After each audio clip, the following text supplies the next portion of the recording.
Like I would pick my child and come back home. So the maid should stay at home and do whatever cleaning or anything. With this whole thing you're saying, I always feel for bankers and bankers and teachers. lawyers and teachers. Yeah. I always feel for them when they are pregnant because yes, I'll consider whatever pain they are going through as pregnant people. I'll show empathy, I'll show sympathy. I'll sympathize with them. But my thought process is always, how are they going to bring these kids up? And also maintain their work status and also maintain their career, Are they going to bring these kids to the bank? I mean, it's unacceptable there. You get the point. So I feel it should be a discussion between the husband and the wife. And this discussion should take place before you get married.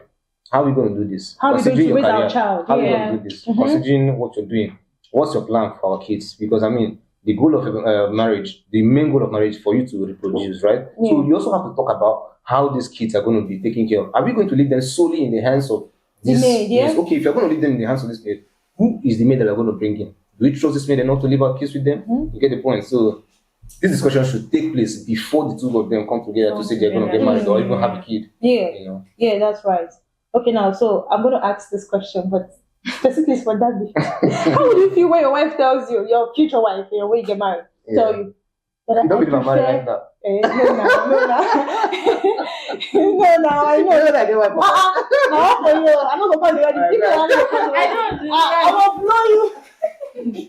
Sorry. Go ahead. So how would you feel when your wife say, see, babe, I prefer a houseboy to a house girl? I mean, what would be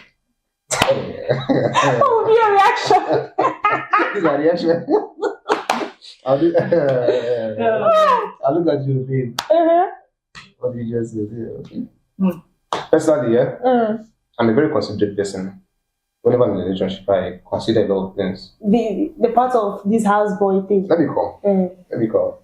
I consider my partner in anything I do. Most times I even try to put them first before my own needs, which is a good trait at some point, but at some point it's bad. My wife comes up to me, walks up to me and tells me, babe, okay, I want to have a houseboy. For you to walk up to me, first of all, you've already done your due diligence. You have someone in mind. So you telling me just like me, say yes or no, right? So who is the person you have in mind? How old is this person? How well do you know this person? Do you trust this person enough to leave your kids with them? Do you trust this person enough to leave your food with them? Yeah, food is important. Very important. But your kitchen, we overlook it, but it's very important. Do you trust this person enough to walk into your kitchen and come out without supervision, without you having something in mind that this person is going to do something to you, right? So you tell me the person, I will vet the person by myself. I mean, we're going to sit down. I will look at you. First of all, I have this thing. I'm not saying spiritual. I'm not saying it's just I can read some people, right? I can read people like intentions and all. I'm not perfect at it though, but more like a discernment spirit. Yeah, that kind of thing. So if I listen to my wife and then she gives me her reason, and her reasons are genuine, and not her trying to be lazy. I wouldn't want to overwork my spouse, my future spouse. So wherever you are, big, I'm not overwork you, yeah. Some couples can be so, well, continue. Yeah. So I mean, those are the steps I'll take. If it's actually genuine, the reason for you to bring in someone into my house is genuine. The reasons are genuine. I mean, I'll consider it. You're very considerate, though. Yeah, I'll consider. I mean. And the age of the age. It depends on the age of the person. Maybe not the lady is not. Yeah, you don't want a female maid so that maybe my husband will know. Do you get a male maid? It depends on the age of this child, though. You can't miss someone that's like, let's say, if this is thing, I'm not staying in my house, so they go your house, they go you cannot. I'm scared to have macho joint. As well for being. I don't keep you having to go to. But some couples can be very careless. Yeah. When you said something about food, they leave, especially women, some women, they leave their house helps to do everything, even to the point of making food for their husband. And there are limits to what somebody can take, and there are limits to what somebody can do. Oh, well, how would I put it? It gets the thing where the person go do. You could be like, say, he don't get control over you, and she can eventually talk to you anyhow. Especially when she don't feed your husband now. Physical food. Yeah. The physical food are not the enter. Now your food is nice. Your food is nice. Don't enter on that thing. The lady will not travel. The man will not eat the other food. So let for me, I will tell you honestly, say even if because definitely I will need a help. I now saying that you should totally leave this help. No, I will need a help because you can prep the things, but you will not be the one to cook my husband's food. Alright. You will not even cook the food for. Maybe you can stay there and watch. And maybe cut the vegetables and all that. Prep everything I need or anything, or maybe as a means of you learning how to cook, depending on your age. Yeah. But I don't think it's not even. I don't think you can't make it for my husband. Well, like me, I'm a traditional man. Traditional in the sense that I, considering the fact that I grew up in an Orthodox background, I grew up in a place where my mom passes the food to my dad. Yeah, and parents have a lot of influence on how the child views what marriage is all about, right? Yeah, that's true. As I said earlier, I saw my mom passing food to my dad after cooking, regardless of how tired she is. That is respect. The respect she has called her husband. She carries the food to the table, even if she's tired and she doesn't want to eat. She will first of all pass that food. So I never saw a maid pass food for my dad. What's come to us, my sister will be if my mother is so tired, right? So I mean, you have to agree with me before we get married that okay, the maid is not going to take this part of your job for you. And if I notice that you're doing this thing, that this thing has started happening over and over again, the maid has passed food for me the first time, the second time, third time, fourth time, I'm going to call you. Is there anything I can do to assist you in this your job? Is there anything I can do so that this girl or whoever it is will stop taking your place? Because I mean, once she keeps appearing before me, there's a message she's passing. And if whoever it is the help is what's the word I will use now? If she's subtle enough to take advantage of that opportunity, thinking I'm that man, I'm a very faithful guy. Yeah. A very faithful person. So if she wants to take advantage of it, that's a very, very good opportunity for her. Let's say she's coming to pass the food, she will not add a little bit visit because she wants my attention to come to her. Yeah, do you get? You understand the point? That's the angle that I'm going. So if I start noticing it, and considering the fact that I will have a lot of respect for my woman, I want to tell her, this is what I noticed. And this is where because once you don't bring it to your wife's it now stirs up some things exactly. Now leading to this cheating that I was talking about. So I'll have to tell you, if I can please try and fix up, or how can I help you to fix up? You can even I just feel like that is why some marriages tend to crash. Yeah. You guys should have had an understanding before going into something. So if you already know that your wife is not the cooking type, she's not. There's some people, I know some people that no, I beg go. Kitchen things are not my thing. Even like some people are down, not just kitchen, like generally they are not just industrials, they are not culinary at all. So you already know that this person is like this. And then the person goes on and gets married. All these things are bound to happen. They're bound to happen. So but there should be levels. There should be levels to what the person would do. If the maid is going to do the cooking, maybe serve your husband. Let me be the one to serve him. Yes, let me serve my husband. You don't let the maid do everything. Cooking, she's in, and you see that is why I feel like this whole maid thing is. The disadvantage, I feel like the disadvantage is more than the advantage. The advantage, because I feel finish up. Because I feel when eventually the woman has a child, and then the maid is doing all those things, so the daughter is relaxed without having to do much, just little things. Since yes, I have someone that can assist him, so she's not just. Very, very blunt here. Nobody's shouting at you to do this or do that. Because the way we grew up, we were much and we didn't grow up with any maid. So right from when we were small, we were really used to doing all these things. I grew up with a maid, but my mom was very, very, very, very hard on me. She was like, I cannot be here. I will let this maid do this thing more than you. You have to, because the maid will leave someday and you'll be the only person here.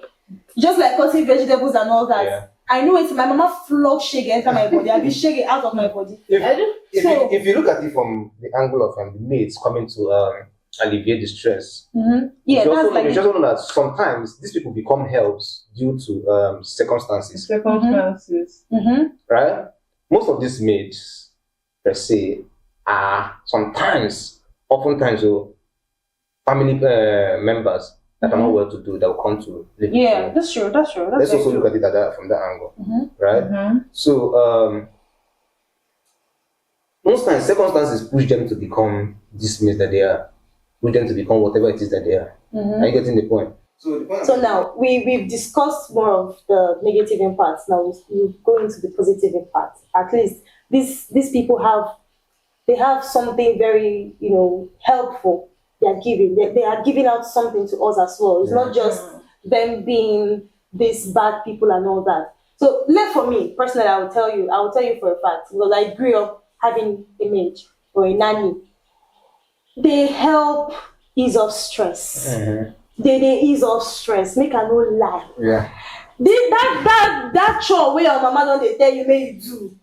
If you have a very good relationship with your house help, the person can do it in your favor. Like, don't worry, I'll do it for you. Just relax. But it's not for a very long period of time. I feel that not just them easing off stress, they also help in handling some situations in the house that a woman can't handle personally on her own. Because if you're talking about marriage, building a home, it's too much. If you want to dissect everything, and say a woman cannot do it alone without her husband. So these maids, they come in and they just help take off those little things and then leave the bigger ones for the woman. I feel it's the chores at home. The chores one, like wash plates, keeping the kids, and all that. You took my pen. You not take my pen. They have to settle all those little squabble. That's like 2 cents, yeah. To keep the home sane and all. Also, another advantage of them is that if you get a good one, though, you have someone that is reliable that can stand in the gap for you in some cases. Yeah. You're not at home, but you're not bothered that your kids will get into one problem or the other. Yeah, home accidents. Exactly. We have cases of children that maybe people are living on story buildings, children falling off from buildings, from high-rise buildings or fire accidents. So this needs to help keep these kids in check, because there is no limit to what children can do. Especially those ones that they can be so destructive. 2 to 5 years. They talk. They can be so destructive. So those are the things that they help to do. Imagine you going to work and then coming back to hear that your child lead the whole building on fire. It doesn't make sense. So if these men are around, they can help settle all these things. And also, they can help keep you sane. When I mean sane, when you're in an environment and you're the only one there, right? You're the only one there. You're catering for a child. You have to wash the clothes. You have to do this. You have to do that. You have to do that. And also, at the end of the day, you don't have anyone to talk with. Your husband comes home and then he just wants to eat and go to bed. You don't talk with anybody. You don't relate to feelings with anybody. Yeah. You get the point. So that's where them keeping you safe. Yeah, that part is true. Men scolding someone can also give you a reality check. Hey, this thing I scolded that for. I used to do this when I was young. I will now start discussing with the person. When I was your age, share your experience with them. So they help keep us sane also. If there's anything you want to add. I said it all. But I just feel like the whole I feel the advantage and the disadvantage. I think they are just like this. No, for me, I feel the disadvantage is way higher. No, that's why I feel the advantage is not so far off from where the disadvantage is. We just pray to just get it right. You cannot tell at all. And then another thing is, having a maid is not automatum for you to want to pour all your frustration on the person. Exactly. Yeah, that part. I see a lot of people do that.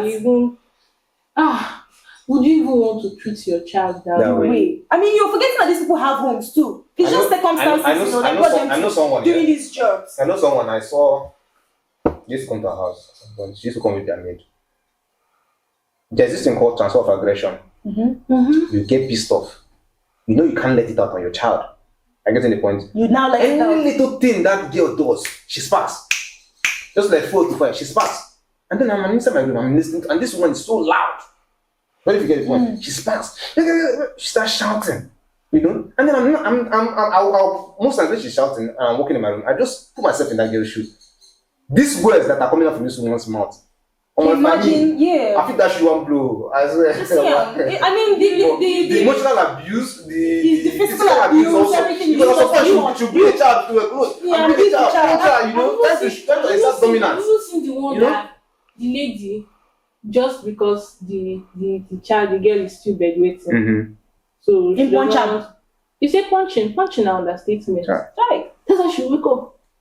And now come and say, hey, you're still sleeping by this time. And her own kids are there. Her own kids are there. She will now start beating her.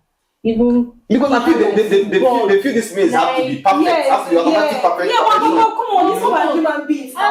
Especially when you taking like a young girl about someone that has 6 years or 7 years, that is not even experienced in all these things. So you still someone that circumstance brought her from her father's house, and this material to giving her, she can't get it in her father's house. She cannot even get it. You know. So I just feel like, maybe because they're not so comfortable drinking Gary, so just give her and then you're not taking this child.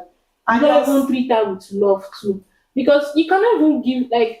I don't even. No, at the end of the day, I would say you can't give what you don't have. If you don't have love, you can't give it out. Exactly. You can, because for love is not just it's not just around someone else's child. Your family. You should be able to also show that girl or the boy love. No, some of them to buy clothes difficult to even. You see their mates working with them in the church, and then you can easily tell you just tell that this is crazy. So the advice I'll be giving to those women out there that are giving birth to 11 children, 12 children, I beg, just cut down, I beg, because you're causing more harm than good, you know. You get your children that are out there, you know, being nannies and house helps and housemates to these families. You don't even know the circumstances and the situation they are in at the moment. Going through. I beg, and then to us that are privileged to have, you know, these people around us, I beg, treat them like your own, you know. Nobody's a garbage. Obviously, you would want to shout. They'll mess up at some point. Yeah. They would always mess up, but the way to correct them with love determine. Yeah, well, at the end of the day, it just boils down to having sympathy and empathy, and knowing that person is not a wolf, that person is not an animal. Make your it's research. A human being. Make your research very well before. Make your research very well because it's impossible. Go to church, carry that person to church, so that they will see whether the person is a good person. When you bring them in, try to treat them the same way you treat yourself. Treat your child. Yeah. So now we come to the end of this episode. Please, guys, watch it, like, share, subscribe, turn on your notification bells, always get notified anytime and each time we post. It's very important. Love you guys. Thank you. Bye.